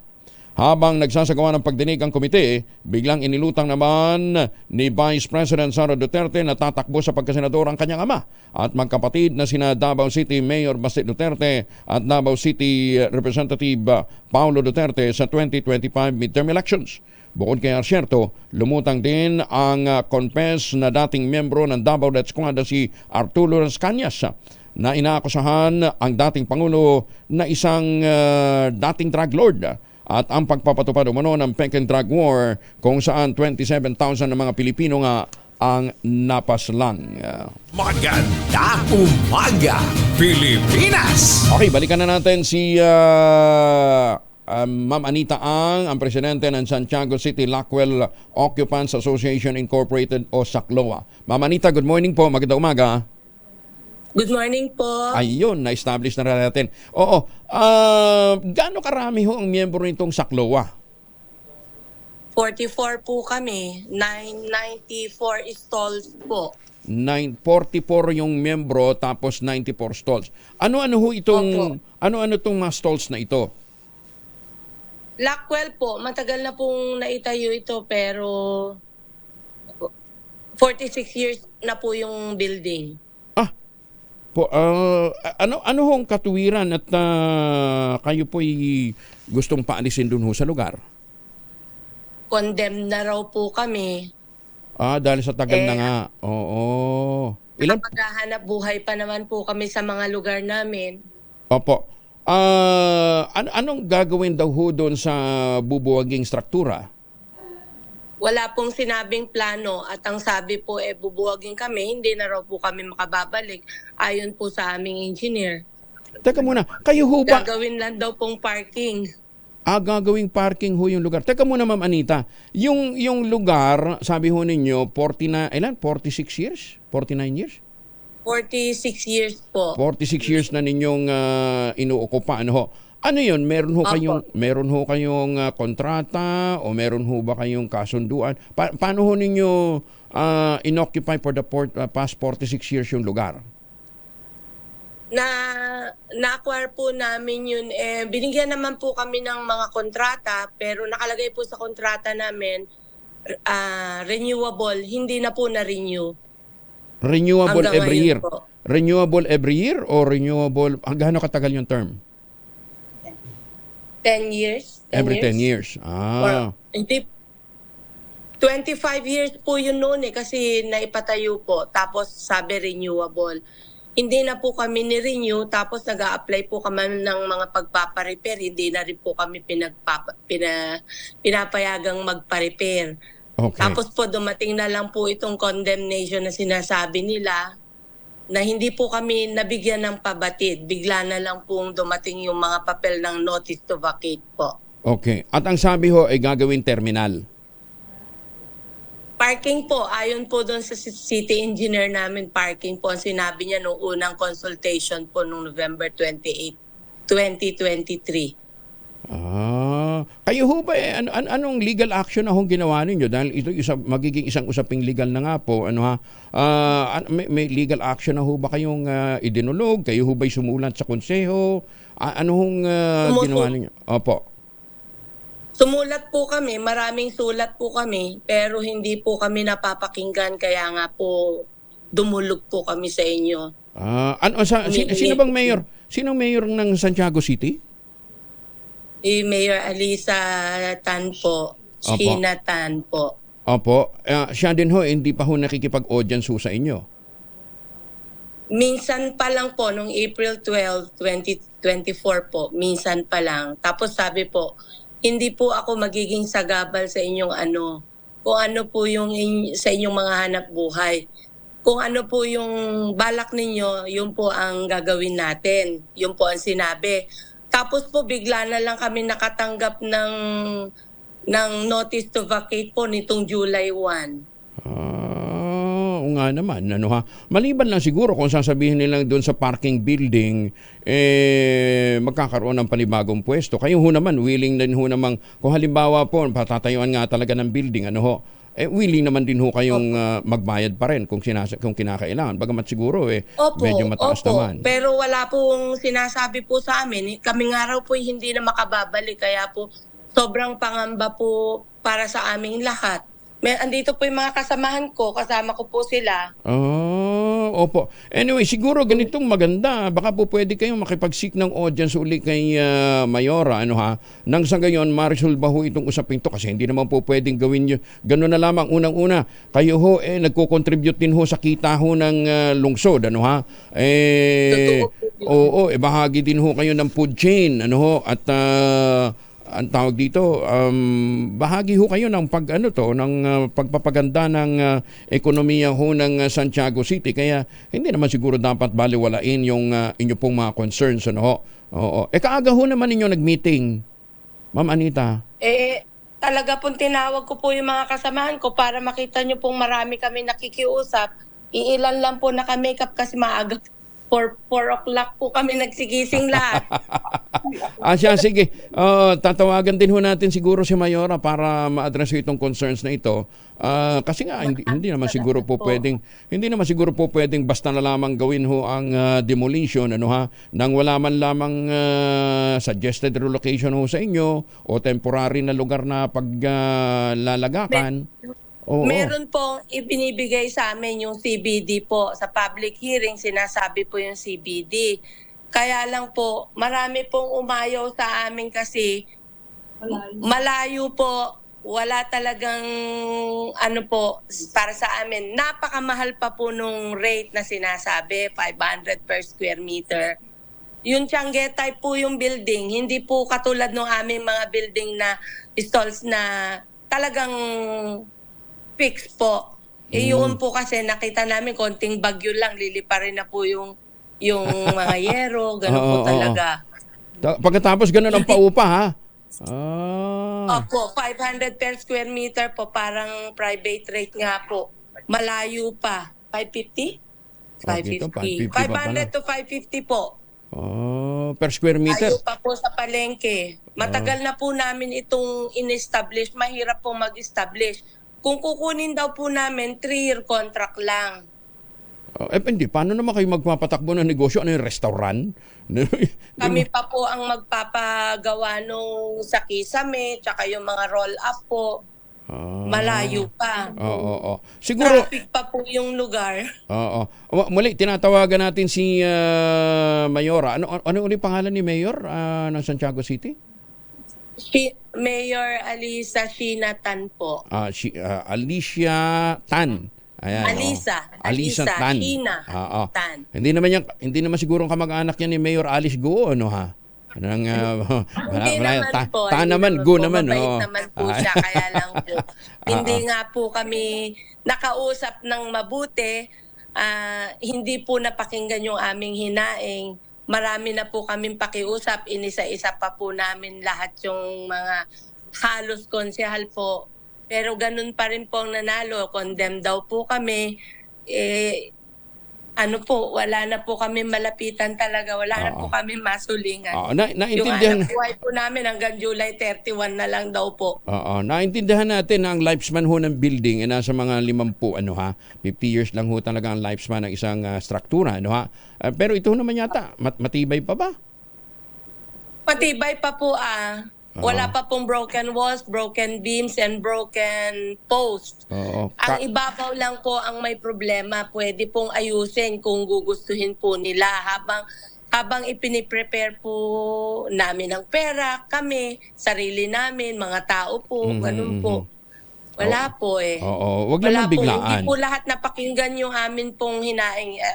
Isa pa hong sabi, wala daw po kaming perang pampatayo. Siyempre po, hanap buhay po namin yan. Kung kinakailangan mag-loan po kami para maitayo po o maayos ang aming mga pwesto, pwede naman po kami doon. Opo, sige. Anyway, loud and clear na Ma'am Anita, at siguro papalop nga natin kay Mayora para ho yan kagyat na matugunan. In the meantime, maraming salamat po sa inyong pagtitiwala. Opo, Justo Aguina, maraming salamat po. Maraming salamat po sa inyo. Good morning po. Good morning. Sige po. Si Ma'am Anita. Nakikinig sa inyo Ay, salamat po. Si Anita ang presidente ng Santiago City Lockwell Occupants Association o SACLOA. Magandang umaga, Pilipinas! Mas malupit naman yung mayor ng Alamada. Bukas pag-usapan natin Yun naman, bagong tayo yung structure, wala pa halos 10 taon Tapos walang clearance mula sa COA, walang approval ng Sangguniang Bayan, dinimolish. Bukas pag-usapan natin yan at kinukuha pa natin yung mga video at saka mga picture kung paano ho naman meron hong ganitong klase ng pang-aabuso dyan po sa bayan ng Alamada sa North Cotabato. Magandang umaga, Pilipinas! Alas 5:20. Tama si Kuya Angelo Palmones. Magandang umaga, Pilipinas! 23 na makalipas ang alas 5 ng umaga. Baka kayo may kababayang pauwi ho ng Pilipinas Sabihan naman natin yung ating mga mahal sa buhay. Huwag na hong bumili ng mga pasalubong na imported na tsokolate. Available po ang Tangerine Chocolate, gawang lokal, mataste global. Ang Tangerine Chocolate po ay produkto ng mga magniniyog sa lalawigan ng Quezon sa tulong po ni Dr. Helen Tan. Yung mga planting material ng kakao galing Davao, hinakot po yan, dinala sa Quezon para maitanim sa ilalim po ng mga nyugan. Kaya ngayon yung mga magsasaka na dating umaasa sa kopra, ngayon nagpo-produce na ho ng mga dekalidad na cacao beans para ma-process para maging Tangerine Chocolate. Yan po ang brand ng mga magniniyog at mga magsasaka sa lalawigan ng Quezon. Available sa 0919-095-5935. Ang sabi nga po ni Dr. Helen Tan, sino bang tatangkilik sa gawang atin kundi ang kapwa Pilipino? Kaya tangkilikin po natin ang gawang atin. May mahigit 10 variants po ang tangerine chocolate na ang mga raw materials ay galing din po sa ani ng mga magsasaka. I-check po ninyo sa tangerinechocolate.ph. Ulitin natin available po yan online o dili kaya pwede ho kayo mag-text para magpa-reserve ng inyong mga bibilhin sa 0919-095-5935. Tangerine chocolate, gawang atin, gawang Pinoy, gawang local, patis global. 3 milyong piso ang halaga ng droga na kumpiska naman sa Central Luzon. Detalye ng balita mula kay Danny Kumilang, RH37. Danny? Sir Angel, good morning. Nasa mahigit na 3 milyong piso na halaga ng droga ang matagumpay na nakumpiska sa pinaigting na drug operation ng mga otoridad sa buong Central Luzon. Sa ulat mula sa tanggapan ni Police Regional Officer Brigadier General Jose Dalgo Jr. sa Camp Captain Julian Oliva San Fernando, Pampanga, ang nasabing malaking halaga ay nakumpiska mula July 8 hanggang July 14, 2024. Sa ikinasang 107 drug operation, 158 na individual na sangkot sa paggamit at pagbebenta ng illegal na droga ang naaresto. Na-recover ang 2,387.56 na gramo ng marijuana at 660 na puno naman ng marijuana ang nabunot, habang sa shabu ay nasa 478.72 gramo na nagkakalaga ang kabuang presyo nito sa 3,637,781 pesos. Samantalang pinuri at pinasalamatan naman ni Regional Director Jose Dalgo Jr. ang kanyang mga tauhan sa pagkakahuli sa mga sangkot sa kalkaran ng droga at sa malaking halaga na nakumpiska na droga sa buong Central Luzon. Ito si RH37, Danny Kumilang, para sa DCRH. Una sa Pilipinas, para sa Pilipino. Maraming salamat, Danny Kumilang.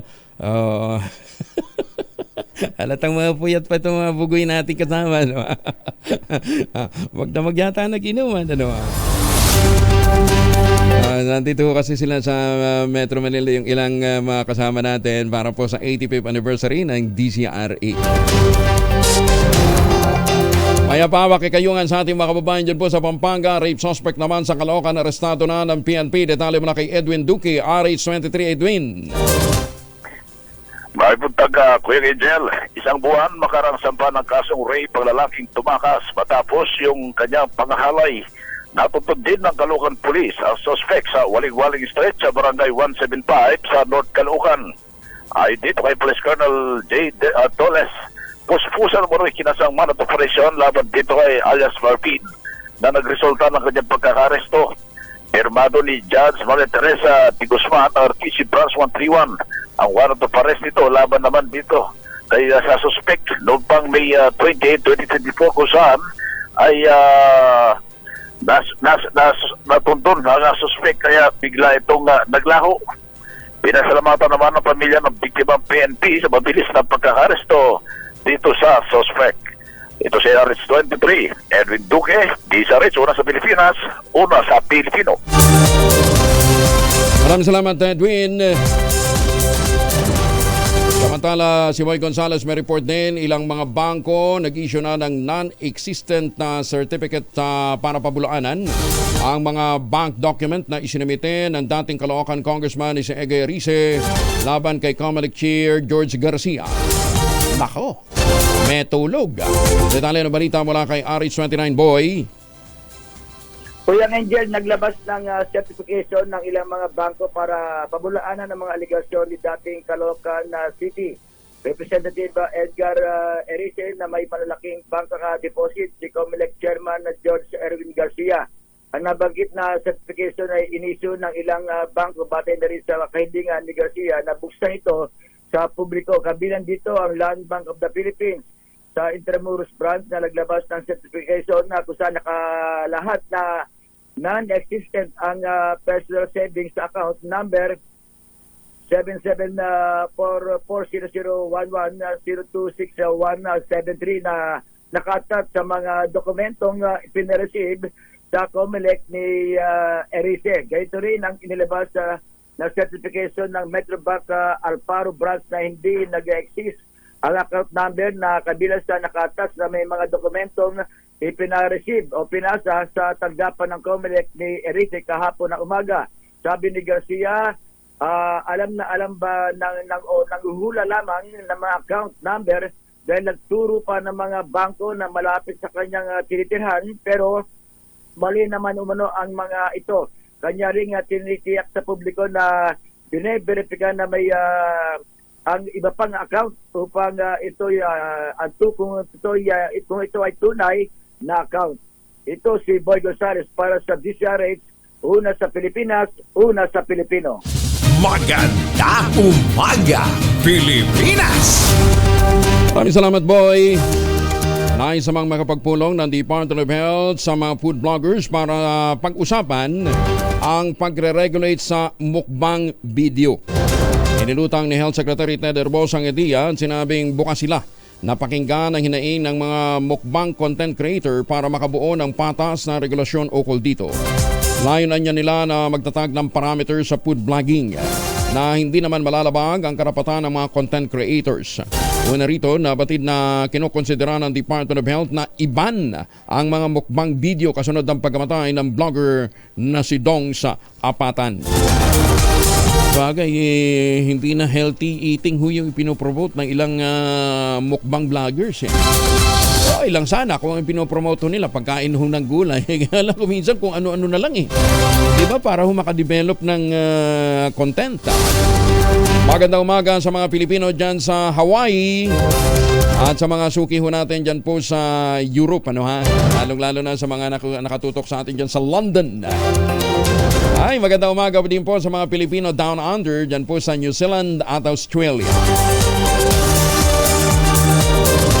Kinilala naman ang 20 anyos na suspect sa pamamaril kay presidential candidate dating Pangulong Donald Trump na si Thomas Matthew Crooks mula sa Pennsylvania. Ayon sa mga dating kamag-aral nitong si Thomas Matthew, tahimik daw po ito at madalas na nag-iisa. Hindi rin daw ito masyadong nakikihalubilo sa mga kaklase at nakikitalakay ukol sa politika, partikular na kay Trump. Pero ayon sa ibang kaklase ng suspect, madalas na napagtitripan at napagtatawanan itong si Crooks dahil sa kanyang pananamit na tila isang hunter. Hindi pa rin malinaw kung ano nag-ugat ng pamamaril nitong si Crooks kay Trump, kaya't patuloy pa ang investigasyon ng Federal Bureau of Investigation. Nabubuli daw po kasi ito.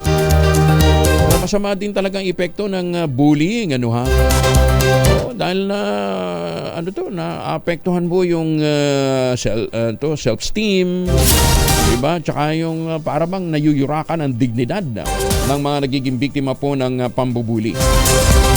Samantala, ang dating fire chief na napatay sa rally na kung saan nabaran si Donald Trump sa Pennsylvania, ginamit lamang pala yung kanyang katawan para protektahan ang kanyang pamilya.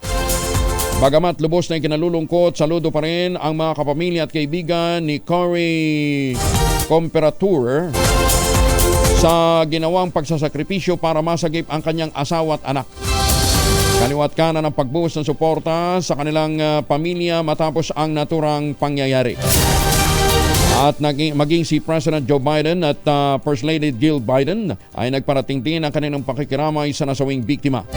Maliban kay Corey, may dalawa ring nasugatan dahil sa naturang pamamaril pero sa ngayon ay maayos na ang kanilang kondisyon. Sabi ko nga doon sa unang video pa lang pagputok na sabi ko kung daplis yung tama kay Trump sa tenga for sure may pinuntahan yung bala. Ayun, yung tinamaan nga. Pero yun nga, bago yung aktual na pamamaril, marami na nagtuturo doon sa kinaroroonan nitong suspect. Nakita ito ng mga bystander Pero hindi nagkaroon ng mabilisang pagtugon o aksyon. Ito pong mga federal agents, yung kanyang secret service nagpo-provide ng security. Kasi kung naging mabilis sila, di ba? Pwede naman sigurong sa dami ng sniper na nakapaligid, di ba? Magandang umaga, Pilipinas! Nabisto na hindi lang pala 200 dayuhan na karamihan ng mga Chinese national ang na-issue ng birth certificate sa ating bansa. sa pamamagitan ng late registration mula sa Santa Cruz, Davao del Sur mula pa noong 2016. Ayon kay NBA Director Jaime Santiago, mula sa 200, lumobo pa sa 1,200 ang napagalamang nakakuha ng birth certificate mula po sa Davao del Sur. Habang biniperipika rin ng NBI ang mga ulat na karamihan sa 1,200 na dayuhan ay may mga criminal record. Sabi ni Santiago, bukod sa Santa Cruz, malalawakin din nilang investigasyon kaugnay ng pag-i-issue ng iba pang mga lugar tulad halimbawa ng Pampanga, Tarlac at sa mga lugar na may illegal pogo operations. Samantala, sinuspindi na ng Philippine Statistics Authority ang civil registrar ng Santa Cruz mula 1994 na si Mario Tizon. Lang yan, mas malupit pa lang corruption doon, kasi ba't kasi hindi balik na lamang yung kasi bagay mas shortcut nga ito, Dati kasi ang paggagawad po ng nationalization through act of Congress. Ngayon pala by stroke of a pen, through late registration po pwede kang maging Filipino citizen. Illegal nga lang. Paubos na ang mga communists at mga local terrorist groups sa bansa. Sa panayam ng DZRH at ng radyo natin, tiwala si Armed Forces Chief of Staff General Robio Browner Jr. na hindi na sila makaka-impluensya pa sa mga komunidad sa pagtatapos ng 2024. Para kay General Browner, matagumpay ang kanilang naging kampanya laban sa mga teroristang grupo. Disirido rin daw na sundin at ipagpatuloy ang utos ng Pangulong Bongbong Marcos na wala tayong isusuko na kahit 1 pulgada ng Pilipinas.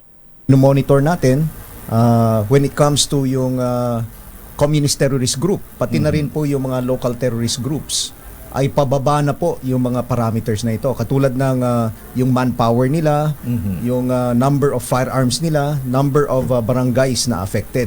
Talagang pababa na po.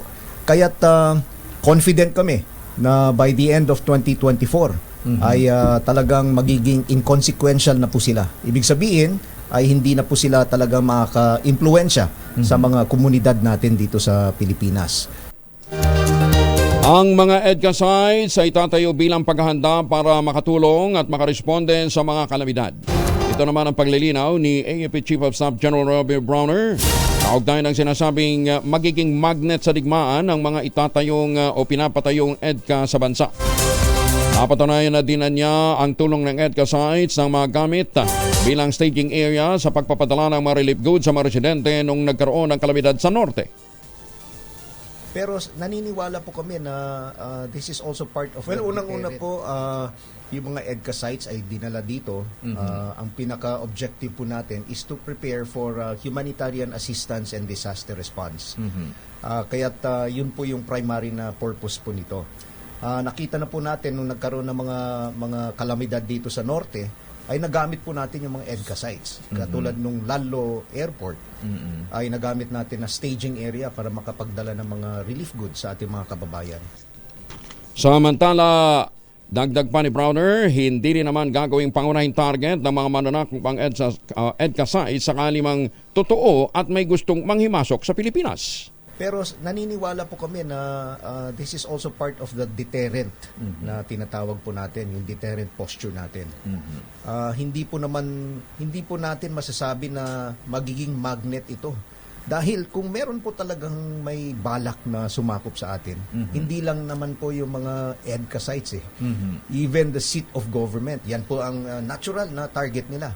Yung center of gravity na tinatawag po natin. No? At ang isa pong center of gravity naturally for any nation is the leader, yung national leader po. Center of power, ayan. Center of power. Ayan. Sasabak naman ang Philippine Marines sa pinakamalaking naval war exercise sa mundo. Kabuang 18 tauhan ng Philippine Marines ang inaasahang sasali sa Rim of the Pacific o RIMPAC 2024 kasama ang iba't ibang puwersa ng militar sa buong mundo. Ayon kay Philippine Marine Corps Commandant General Arturo Rojas, magpapakita ito ng dedikasyon ng hukbong Pilipinas na masamantalang oportunidad at makasabay sa mga kaalyado natin. Makakasama ng tropang Pinoy ang kanilang mga counterparts sa Estados Unidos at Marines, ang 20 iba pang mga bansa sa Hawaii at Southern California. Itinuturing na pinakamalaking maritime exercise ang RIMPAC 2024 na nangyayari pala tuwing 2 taon, kalahok ang mga hukbo sa paligid ng Pacific Ocean. Nananatiling mas mura ang retail price ng local rice kumpara sa mga imported na butil sa kabila ng pagpapatupad ng mas mababang taripa sa imported na bigas. Ayon kay DA Assistant Secretary Arnel de Mesa, ang retail price ng local well-milled ay umaabot lamang ng 45 pesos per kilo habang 51 pesos naman ang imported na well-milled rice. Inahayag ni Assistant Secretary de Mesa na pati ang premium rice at special rice ay malaki rin ang pagkakaiba ng presyo. Ganyan pa man, magpapatuloy pa rin ang National Food Authority sa pagbili ng palay. Kabila ng reklamo ng mga magsasaka na 5 piso per kilo ang pagbaba sa presyo ng farm cake price dahil naman sa epekto ng RA o EO 62. Basta ito, ang alam natin, hindi magbabago ang presyo.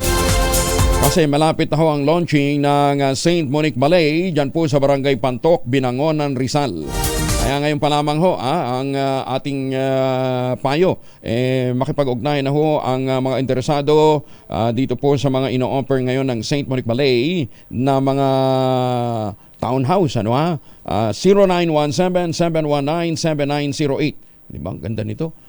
Pagbukas mo lang ng bintana, nature na kaagad ang titingang bubungad sa iyo. July 27 po ang launching ng St. Monique Ballet dyan po sa Barangay Pantok, Binangonan, Rizal. 0917-719-7908 dyan po kayo makipag-ugnayan. At ito din po ay po pwedeng i-avail sa pamamagitan po ng loan sa Pag-ibig Housing. Ayan, tawag na ho kayo. At may chance pang manalo ng new e-bike ang mga mag-a-avail. St. Monique Ballet, dyan po sa Barangay Pantok, Binangonan, Rizal. Makipag-ugnayan sa 0917-719-7908. Maganda umaga, Pilipinas! 41, makalipas ang alas 5.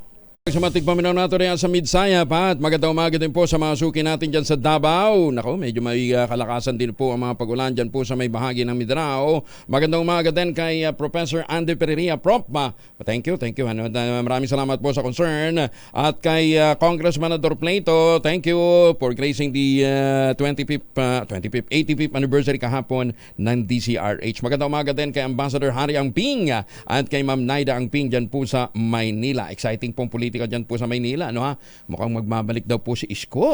Maganda umaga, Pilipinas! Dapat magandang gising ho natin, kaya kinakailangan mag-ultabayo bago ho tayo matulog. Anytime po, pwede ho naman nating i-take po ang ultabayo. Anong ultabayo? Ang ultabayo po ay ang kauna-unahang postbiotic food supplement na rehistrado sa Food and Drug Administration at nire-recommenda nga po ng mga doktora. Ito po ay postbiotic with Lactococcus lactis strain plasma na inaral po ng mga dalubhasa sa Japan. Napakahabang clinical trial po ang dinaanan nito. At ang bawat kapsula po ng ultabayo nagtataglay ng 50 billion cells ng Lactococcus lactis strain plasma.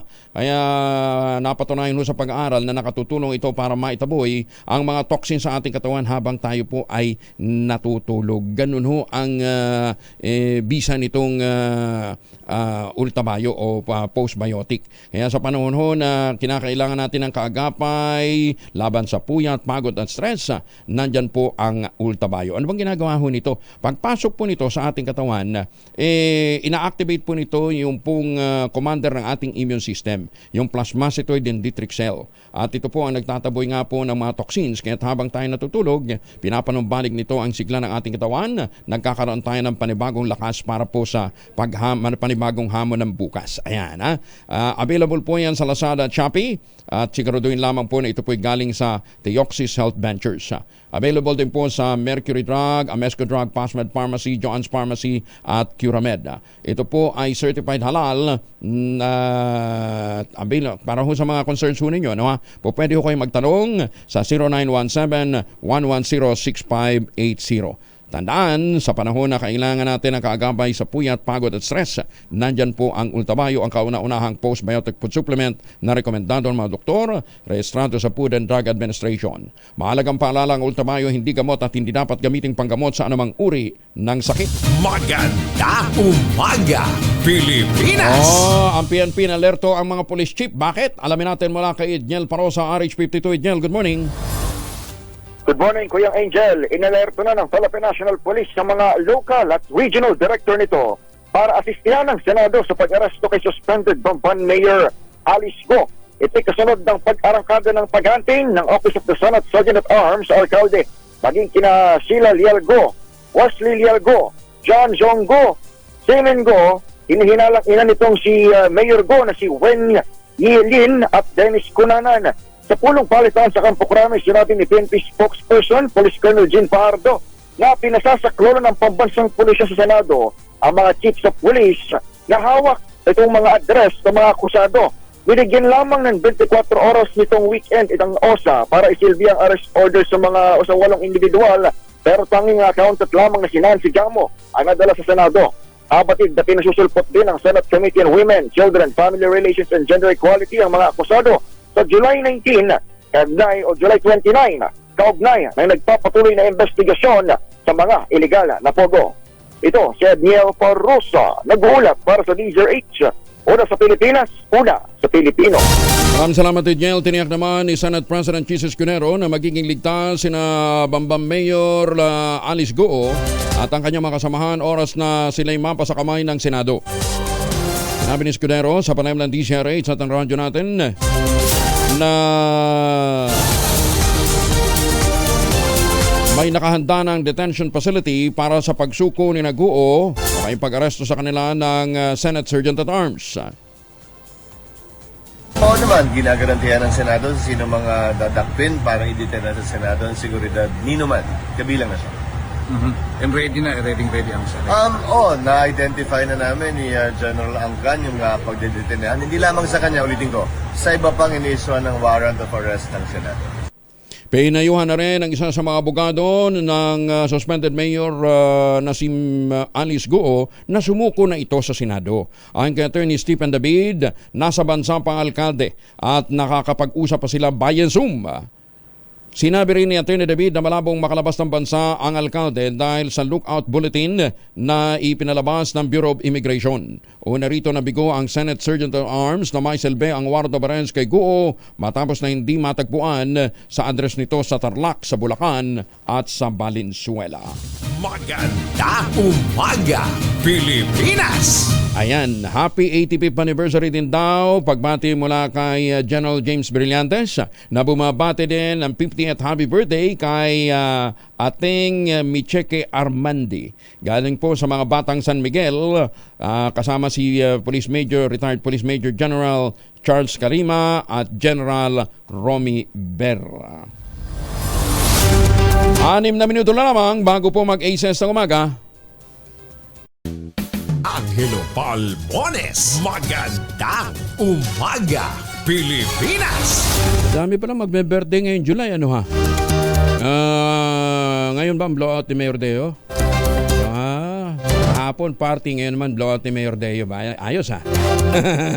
Tapos si Jerry Baha din, malapit na rin ang birthday, magbo-blowout din. Ayos ha? Magsisimula ng umupo bilang kalihim ng Department of Education sa Biyernes si Senator Sani Angara. Ayon kay Angara, gaganapin ang turnover ceremony July 18 at kinabukasan ay formal na siyang upo bilang DepEd Secretary. Nakipagpulong na rin niya siya sa ilang mga undersecretaries at mga assistant secretary ng DepEd para malaman kung ano mga bagay na kinakailangan agad na pagtuunan. Kasabay nito, umaasa ang senador na makakasalamuhan niya si Vice President Sara Duterte upang mahingan din ang payo sa pagiging kalihim ng DepEd. And with that, magpapaalam na ho tayo. Maraming salamat po sa inyong walang sawang pagsubaybay, pakikinig at pagtitiwala. Magtanim ng kawayan para sa kalikasan at kabuhayan. Ang ating quote of the day ngayong araw nito ay galing po kay Ivan Paplov. Si Ivan Paplov po ay magandang umaga muna kay Chairman Roland Paulino. Chairman, magandang umaga po sa inyo. Ingat po kayo ha. Si Ivan Petrovich Paplov ay isang Soviet experimental neurologist. Ang sabi po niya, if you want a new idea, read an old book. At paano po?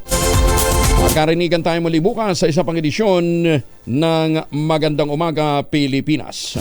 Magandang Umaga Pilipinas! 3 minuto na lamang bago po mag-8 ng umaga. RH number 1.